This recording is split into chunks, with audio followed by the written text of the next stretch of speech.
నమస్తే, welcome to స్వతంత్ర. నేను మురళి. ముందుగా హెడ్లైన్స్ చూద్దాం.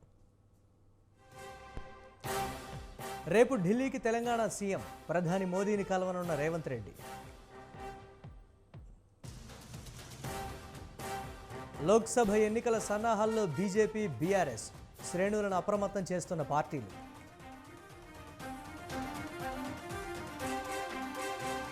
ప్రారంభోత్సవాలు, శంకుస్థాపనలు. కడప జిల్లాలో ముగిసిన సీఎం జగన్ పర్యటన. సింగరేణి ఎన్నికలకు ముగిసిన ప్రచారం. పైచేయి ఎవరు సాధిస్తారన్న దానిపై ఉత్కంఠ.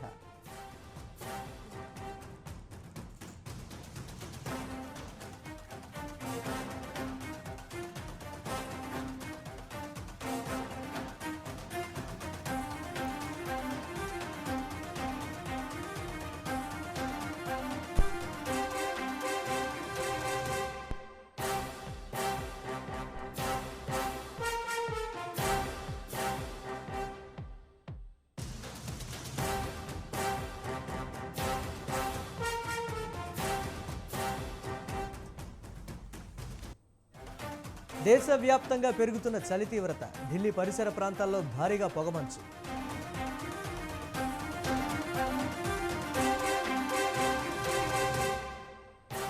ఆగని బాంబు దాడులు, కొనసాగుతున్న మరణాలు. ఇజ్రాయెల్ మారణ హోమానికి 80 రోజులు.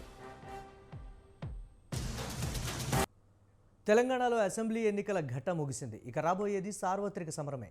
దీంతో లోక్సభ ఎన్నికలపై దృష్టి సారించాయి అన్ని పార్టీలు. కాంగ్రెస్, బీజేపీ, బీఆర్ఎస్ ఇలా వేటికవే తమ అమ్ముల పొదిలోని అస్త్రాలన్నింటినీ బయటకు తీసే పనిలో ఉన్నాయి. ఎలాగైనా రాష్ట్రంలో మెజారిటీ ఎంపీ సీట్లను దక్కించుకోవాలన్న టార్గెట్ పెట్టుకున్నాయి.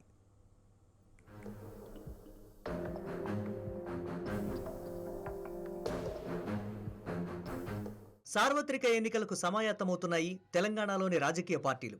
ఇప్పటికే అసెంబ్లీ ఎన్నికలు పూర్తి కావడంతో తమ దృష్టంతా ఇప్పుడు పూర్తిగా లోక్సభ ఎన్నికలపై. ఈ క్రమంలోనే మొన్నటి అసెంబ్లీ ఎన్నికల్లో పరాజయం పాలైన బీఆర్ఎస్ ఎలాగైనా లోక్సభ ఎన్నికల్లో విజయం సాధించాలన్న పట్టుదలతో ఉంది. ఇందులో భాగంగా చేవెళ్ల లోక్సభ నియోజకవర్గ నేతలతో సమావేశమయ్యారు మాజీ మంత్రి కేటీఆర్.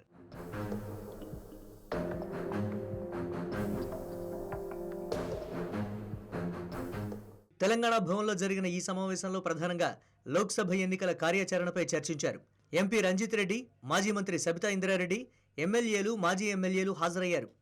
ఈ సందర్భంగా లోక్సభ ఎన్నికలకు సమాయత్తం కావాలంటూ నేతలు, శ్రేణులకు పిలుపునిచ్చారు బీఆర్ఎస్ కార్యనిర్వాహక అధ్యక్షుడు కేటీఆర్. ఆయా నేతలు అసెంబ్లీ స్థానాల వారీగా భేటీలు ఏర్పాటు చేసుకోవాలని సూచించారు. ఇవన్నీ కూడా వచ్చే నెల 26లోపు పూర్తి కావాలని ఆదేశించారాయన. అసెంబ్లీ ఎన్నికల్లో ఎదురైన ఓటమితో కుంగిపోవద్దని నియోజకవర్గాల్లో విస్తృతంగా పర్యటించి లోక్సభ ఎన్నికల్లో సత్తా చాటాలన్నారు కేటీఆర్.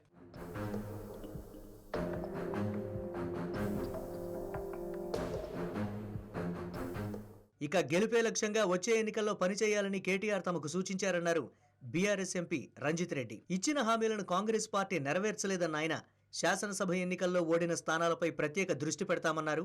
బీఆర్ఎస్ ఖాళీ అవుతుందని కాంగ్రెస్, బీజేపీ అసత్య ప్రచారం చేస్తున్నాయంటూ ఫైర్ అయ్యారు ఎంపీ రంజిత్ రెడ్డి.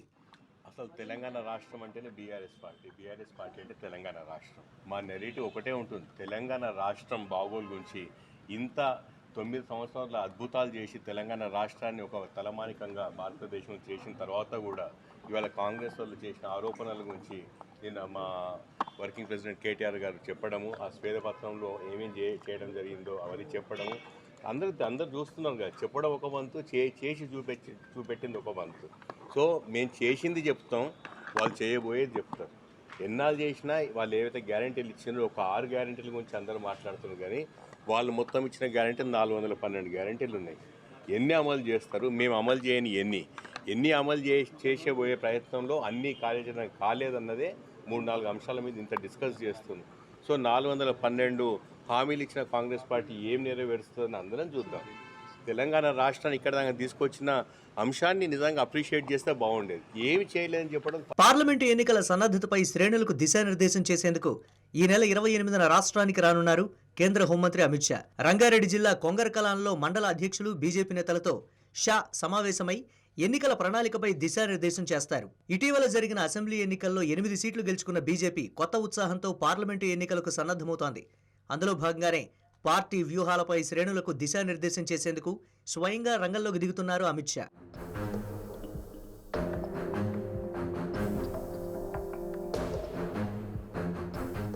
మరోవైపు కాంగ్రెస్ పార్టీ ఇప్పటికే సార్వత్రిక ఎన్నికలకు సమరశంఖం మోగించింది. ఇటీవల జరిగిన సిడబ్ల్యూసీ సమావేశాల సాక్షిగా లోక్సభ ఎన్నికలకు సిద్ధం కావాలంటూ పిలుపునిచ్చారు ఏఐసీసీ అధ్యక్షులు మల్లికార్జున ఖర్గే. అంతేకాదు రాష్ట్రంలోని వివిధ పార్లమెంటు నియోజకవర్గాలకు ఇన్ఛార్జీలుగా పలువురు మంత్రులకు బాధ్యతలు అప్పగించారు.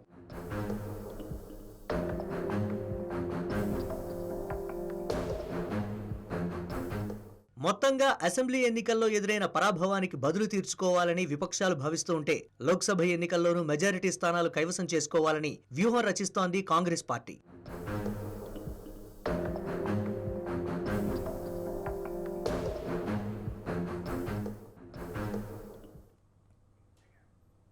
అధికారంలోకి వచ్చాక కాళేశ్వరం ప్రాజెక్టు అవినీతిపై విచారణ చేస్తామంటూ చెప్పుకొచ్చిన కాంగ్రెస్ పార్టీ ఇప్పుడు ఆ దిశగా అడుగులు వేస్తోంది.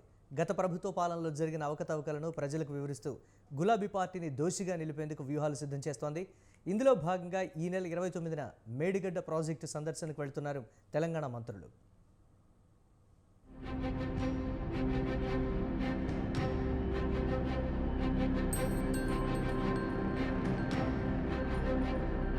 రాష్ట్రంలో కాంగ్రెస్ పార్టీ స్పీడ్ పెంచింది. ప్రజాపాలనలో వడివడిగా అడుగులు వేస్తున్న రేవంత్ సర్కారు ఇప్పుడు బీఆర్ఎస్ ను టార్గెట్ చేసినట్లే కనిపిస్తోంది. ఈ క్రమంలోనే మరో కీలక నిర్ణయం తీసుకుంది. ఈ నెల 29న మేడిగడ్డ ప్రాజెక్టు సందర్శనకు వెళుతున్నారు మంత్రులు ఉత్తమ్ కుమార్ రెడ్డి, శ్రీధర్ బాబు.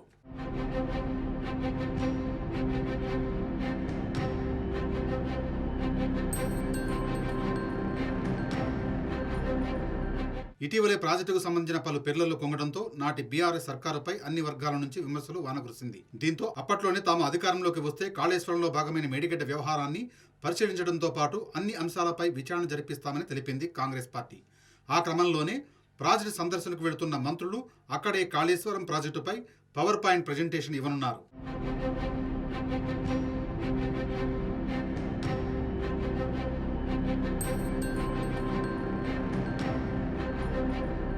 ఈ నెల 29న మొదటగా మంత్రులు కాళేశ్వరం ప్రాజెక్టు వద్దకు వెళ్తారు. అనంతరం మేడిగడ్డ వద్దకు చేరుకుని పరిశీలిస్తారు. అక్కడే కాళేశ్వరం ప్రాజెక్టుపై పవర్ పాయింట్ ప్రజెంటేషన్ ఇస్తారు. ప్రాణహిత కాళేశ్వరం ప్రాజెక్టు వివరాలు, ఈ ప్రాజెక్టు నిర్మాణం వల్ల కలిగిన లాభ నష్టాలను ప్రజలకు వివరిస్తారు. మంత్రులు పవర్ పాయింట్ ప్రజెంటేషన్ అనంతరం మంత్రులు మేడిగడ్డ, అన్నారం బ్యారేజీలను పరిశీలించనున్నారు.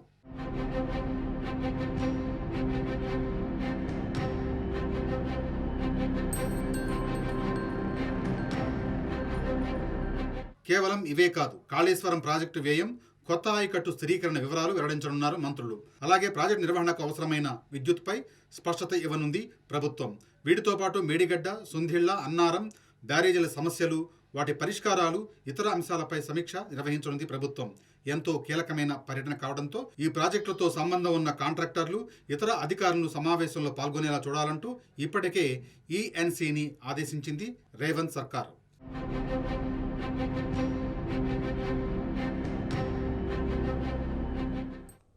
బొగ్గుబావిలో ఎన్నికల సమరానికి అంతా సిద్ధమైంది. ఈ నెల 27న జరగనున్న సింగరేణి గుర్తింపు సంఘం ఎన్నికల్లో గెలుపు కోసం అధికార విపక్షాలు వేటికవే ఇప్పటివరకు తమ వంతుగా చివరి ప్రయత్నాలు చేశాయి. మరి అన్ని పార్టీలకు ప్రతిష్టాత్మకంగా మారిన ఈ ఎన్నికల్లో విజయం సాధించేదెవరు అన్నదానిపైనే ఇప్పుడు ఉత్కంఠ నెలకొంది.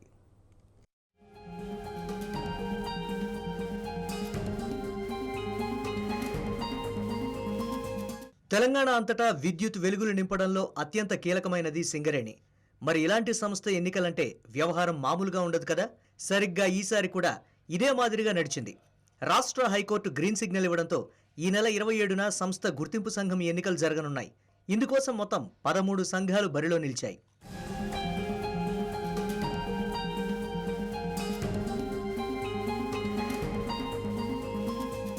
ఆరు జిల్లాల పరిధిలో విస్తరించిన సింగరేణిలో మొత్తం 39,748 మంది ఓటర్లున్నారు. దీంతో ఈ ఎన్నికలను అత్యంత ప్రతిష్టాత్మకంగా తీసుకున్నాయి అన్ని పార్టీలు. పైగా ఇటీవల తెలంగాణలో అధికారం కూడా మారడంతో సింగరేణిపై పట్టు ఎవరికి చిక్కుతుందన్న దానిపై పెద్ద ఎత్తున చర్చలు జరుగుతున్నాయి.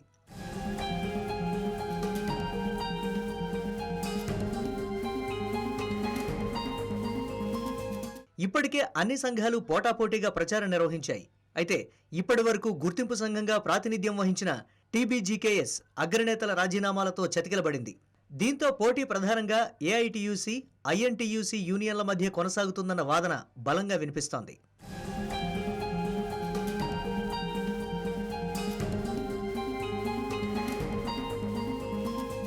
ఇప్పటికే తమ వంతు ప్రయత్నాలు జోరుగా చేశాయి రాజకీయ పార్టీలు, గుర్తింపు సంఘాలు. ఎక్కడికక్కడ మైన్ల వద్ద గేట్ మీటింగులతో హోరెత్తించారు నేతలు. ఏఐటీయూసీ తరపున కొత్తగూడెం ఎమ్మెల్యే కూనమనేని సాంబశివరావు, ఐఎన్టీయూసీ తరపున కాంగ్రెస్ పార్టీ ఎమ్మెల్యేలు గనులపై మీటింగులు ఏర్పాటు చేయడంతో పాటు బహిరంగ సభలు పెట్టి తమ యూనియన్లను గెలిపించాలని కోరారు.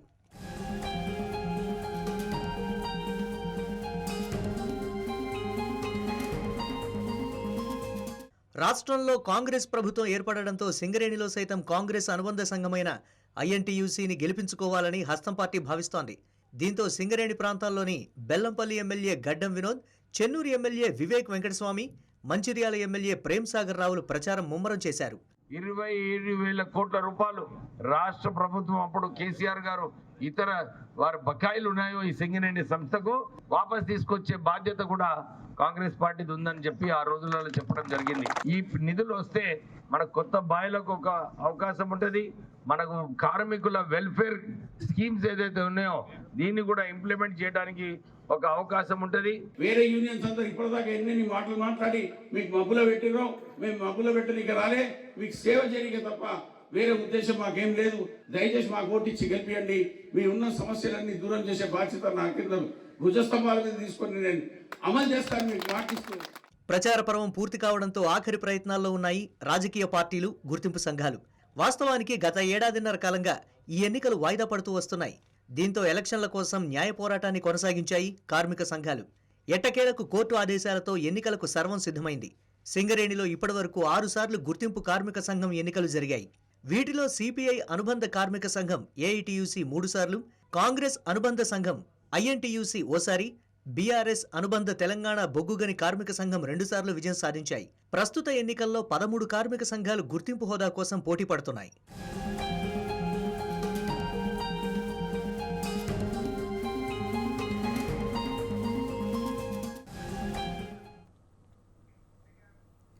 క్రిస్మస్ పండుగ నేపథ్యంలో ఏపీ సీఎం జగన్కు సోదరి షర్మిల నుంచి అనూహ్యమైన గిఫ్ట్ ఎదురైంది. నిజమైన షాక్ తగిలింది.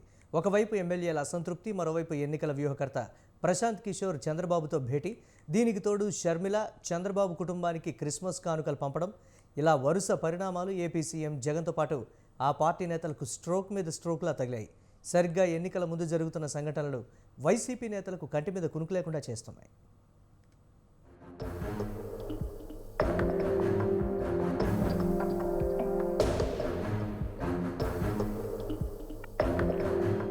ఏపీలో రాజకీయాలు ఊహించని మలుపులు తిరుగుతున్నాయి. మొన్న ప్రముఖ ఎన్నికల వ్యూహకర్త ప్రశాంత్ కిషోర్ చంద్రబాబుతో భేటీ అయ్యారు.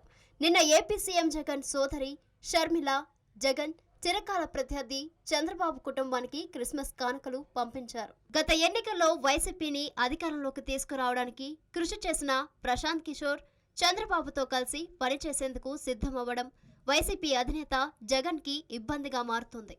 ఇదిలా ఉంటే జగన్ సోదరి షర్మిల ఎవరూ ఊహించని విధంగా చంద్రబాబు కుటుంబానికి క్రిస్మస్ గిఫ్ట్ పంపించారు. నారా లోకేష్ ప్రతిగా కృతజ్ఞతలు, షర్మిలకు క్రిస్మస్ శుభాకాంక్షలు చెప్పారు. వైఎస్ఆర్ కుటుంబానికి చంద్రబాబుకి మధ్య మొదటి నుంచి రాజకీయ వైరం ఉంది. వైఎస్ఆర్ మరణం తర్వాత జగన్ జైలుకి వెళ్లడానికి చంద్రబాబు కూడా కారణమని ఆ కుటుంబం మొత్తం భావిస్తుంది. గత ఎన్నికల్లో చంద్రబాబు ఓటమి కోసం జగన్, విజయమ్మతో పాటు షర్మిల కూడా పనిచేశారు. చంద్రబాబుకి వ్యతిరేకంగా బాయ్ బాయ్ బాబు అంటూ షర్మిల చేసిన ప్రచారం హోరెత్తింది. అంతలా చంద్రబాబుని వ్యతిరేకించే షర్మిల ఇప్పుడు సడన్ గా ఆయన కుటుంబానికి క్రిస్మస్ శుభాకాంక్షలు చెప్పడం రాజకీయంగా హాట్ టాపిక్ గా మారింది.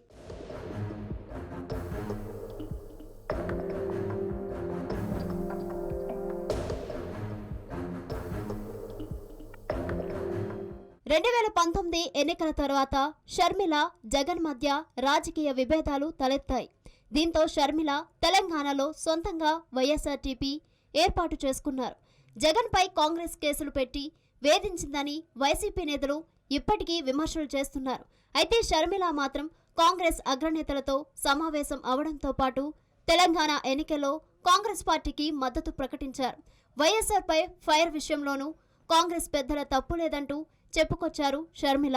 వైఎస్ వివేక హత్య కేసు విషయంలోనూ వైసీపీ నేతలను టార్గెట్ చేస్తూ గతంలో షర్మిల చేసిన వ్యాఖ్యలు అప్పట్లో సంచలనంగా మారాయి.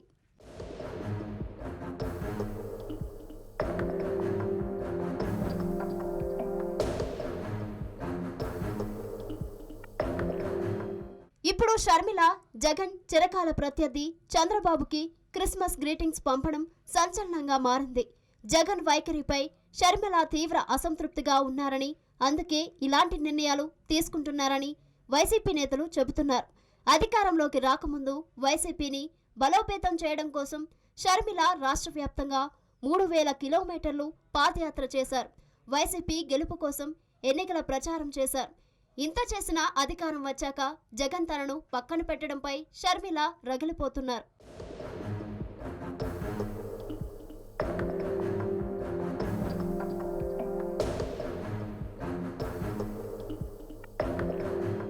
రానున్న ఎన్నికల నేపథ్యంలో వైసీపీ అధినేత జగన్ ఎమ్మెల్యే టికెట్ల విషయంలో మార్పులు చేర్పులు చేపట్టడంతో పార్టీ నేతల్లో తీవ్ర అసంతృప్తి నెలకొంది. జగన్ కి అత్యంత సన్నిహితుడైన ఎమ్మెల్యే ఆర్కే ఈ మధ్య పదవితో పాటు పార్టీకి రాజీనామా చేశారు. టికెట్ రాని ఎమ్మెల్యేలు సమయం కోసం ఎదురు చూస్తున్నారు. మరోవైపు ప్రశాంత్ కిషోర్ చంద్రబాబుతో కలిసి పనిచేయాలని భావిస్తున్నారు. ఇవే ఎన్నికల ముందు వైసీపీని ఇబ్బంది పెడుతున్నాయి. అలాంటి సమయంలో షర్మిల కూడా జగన్ రాజకీయ శత్రువు అయిన చంద్రబాబు కుటుంబానికి సన్నిహితంగా మారడంతో పార్టీలో ఏం జరుగుతుందో తెలియక పార్టీ నేతలు ఆందోళన చెందుతున్నారు.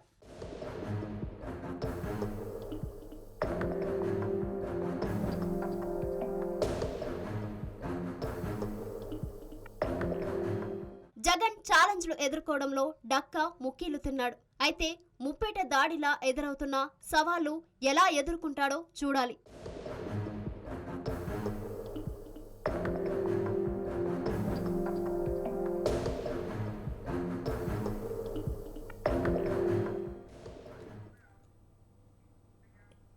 పశ్చిమాసియాలో మారణహోమం మొదలై నేటికి 80 రోజులు. అక్టోబర్ 7న మొదలైన ఈ యుద్ధంలో 1200 మంది ఇజ్రాయేలీలు, 20,000 మందికి పైగా పాలస్తీనియన్లు మరణించారు. ఇప్పటికీ దాదాపు నేలమట్టమైన గాజాపై ఇజ్రాయెల్ బాంబుల వర్షం కురుస్తూనే ఉంది. హమాస్ పేరుతో సామాన్య ప్రజలపై మారణకాండ కొనసాగుతూనే ఉంది.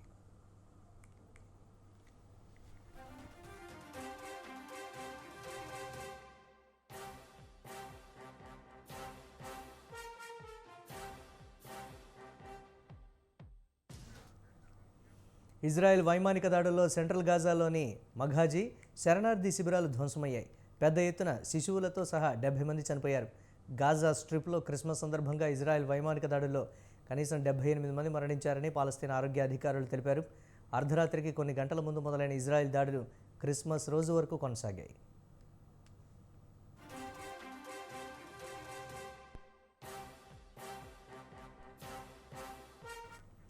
సెంట్రల్ గాజాలోని అల్బురిజ్పై ఇజ్రాయెల్ వైమానిక భూదళాల దాడులను ముమ్మరం చేసిందని స్థానికులు పాలస్తీనా మీడియా తెలిపింది.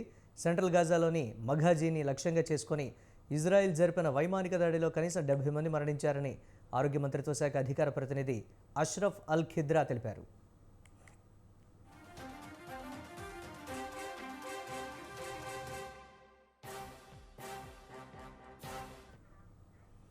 అల్ అక్సా ఆసుపత్రి వద్ద డజన్ల కొద్దీ మృతదేహాలు పడి ఉన్నాయి. గాయపడిన వారిని రక్షించేందుకు అంబులెన్స్లు పారామెడికల్ ప్రాంతానికి చేరే అవకాశం లేకపోయింది.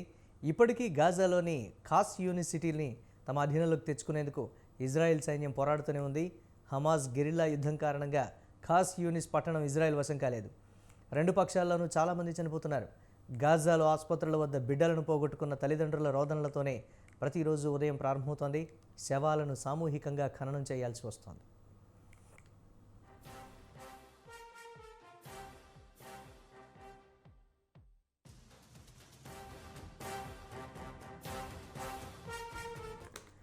మారణహోమం ఆపేందుకు ఐక్యరాజ్య సమితి చేసిన ప్రయత్నాలు ఫలించలేదు. కాగా గాజాలో ఆకలి చావులను ఆపేందుకు పెద్ద ఎత్తున ఆహారం, మంచినీళ్లు ఆసుపత్రులకు వెంటనే పెద్ద ఎత్తున అందజేయాలని ప్రపంచ ఆరోగ్య సంస్థ ఐక్యరాజ్య సమితి ఏజెన్సీలకు పిలుపునిచ్చింది.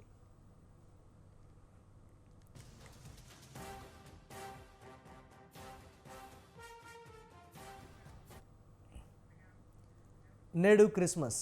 యేసు ప్రభు జన్మించిన బెత్లెహేం ప్రస్తుతం మారణహోమం సాగుతున్న గాజాకు కొద్ది మైళ్ళ దూరంలోనే ఉంది. యేసు జన్మస్థలంలో ఉత్సాహం లేదు, పండుగ వాతావరణం లేదు, సంబరాలు లేవు.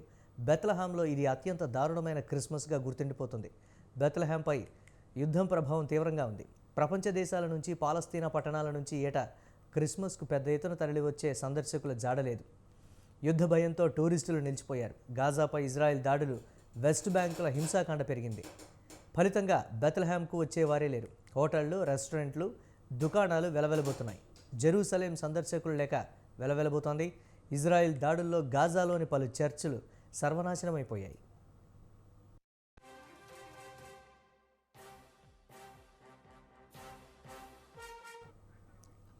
కాగా గాజాలో హమాస్ తవ్విన అతిపెద్ద సొరంగం వీడియోను ఇజ్రాయెల్ డిఫెన్స్ ఫోర్స్ విడుదల చేసింది. జబాలియా టౌన్లో స్కూళ్లు, ఆసుపత్రుల కిందగా తవ్విన సొరంగం దాదాపు 32 అడుగుల లోతు, 100 అడుగుల పొడవుగా ఉంది. ఈ టన్నెల్లో 5 ఇజ్రాయేలీలు బందీలు చనిపోయారు. వారి శవాలను ఇజ్రాయెల్ సైనికులు వెలికితీశారు.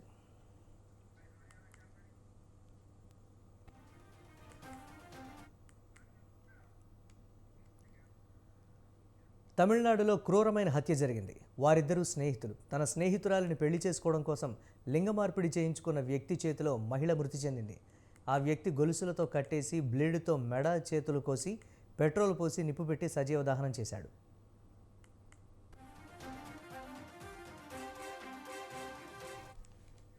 చెన్నై కేలంబాక్కం సమీపంలోని తలంబూరులో శనివారం ఓ సాఫ్ట్వేర్ ఇంజనీర్ తన చిన్ననాటి క్లాస్మేట్ను ఆమె పుట్టినరోజు నాడే గొలుసులతో కట్టేసి మెడ, చేతులు నరికి తగులబెట్టాడు. మృతురాలిని నందినిగా గుర్తించారు.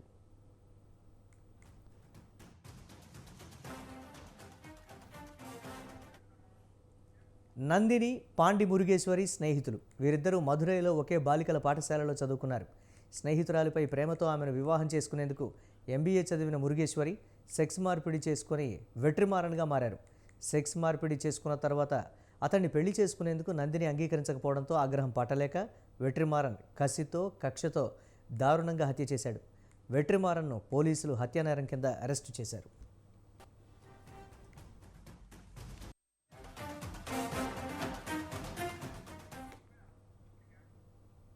ఇవి ఇప్పటివరకున్న అప్డేట్స్. కీప్ వాచింగ్ స్వతంత్ర.